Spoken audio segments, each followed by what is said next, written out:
Breaking news. The Kremlin has speculated that Prigozhin's plane was shot down.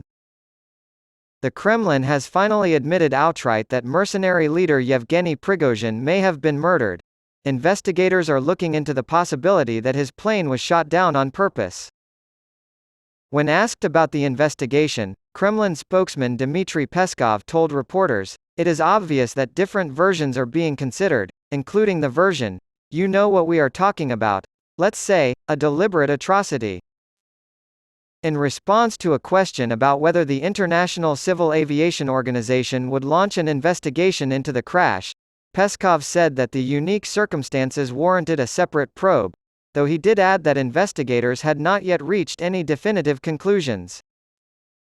"Wait for the findings of the Russian investigation," Peskov said.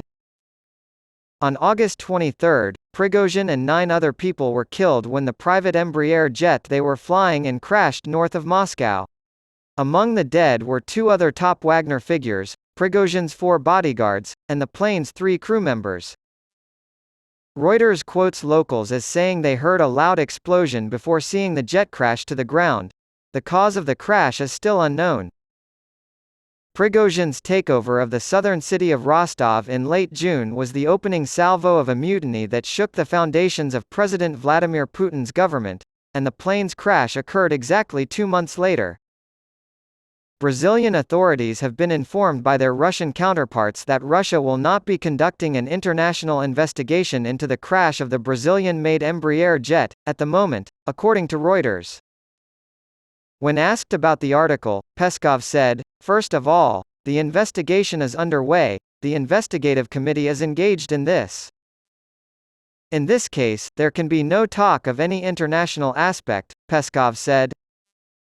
The Interstate Aviation Committee, IAC, which normally investigates plane crashes in the countries that used to be part of the Soviet Union but now include Russia, has announced that it will not be doing so and will also not comment on the circumstances of the incident, which is highly unusual. Putin expressed his condolences to the victims' families the day after the crash and mentioned that he had known Prigozhin for a long time, ever since the anarchic early 1990s.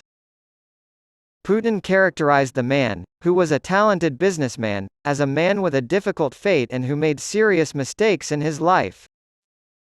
The Kremlin has labeled as a absolute lie the claim made by some foreign politicians and commentators, who have offered no proof of their claim, that Putin ordered the death of Prigozhin as an act of revenge.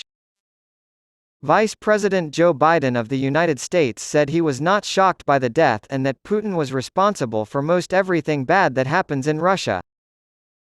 Prigozhin was angry at the defense ministry for putting the Ukraine war at risk, so after he was killed, Putin had the Wagner fighters swear allegiance to the Russian state. On Wednesday, Prigozhin's admirers paid tribute to the courageous leader by laying flowers, messages, and poetry at his grave.